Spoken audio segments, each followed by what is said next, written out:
آدم علیہ السلام جب حضور کو یاد کرتے تھے تو ان الفاظ میں یاد کرتے تھے کہ یا ابنی صورتن و ابی حقیقتن، اے ظاہر میں میرے بیٹے، اے ظاہر میں میرے بیٹے لیکن حقیقت میں بھی میرے باپ۔ ظاہر میں میرے بیٹے کیسے کہ پہلے آدم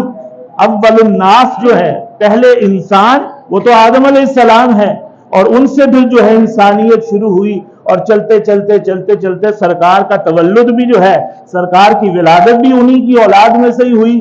تو ظاہر میں تو حضور علیہ الصلوۃ والسلام آدم علیہ السلام کی اولاد سے ہیں،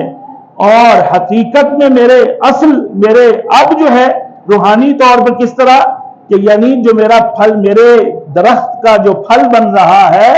حقیقت میں وہ درخت کی بھی اصل ہے، درخت کی بھی کیا ہے؟ اصل ہے۔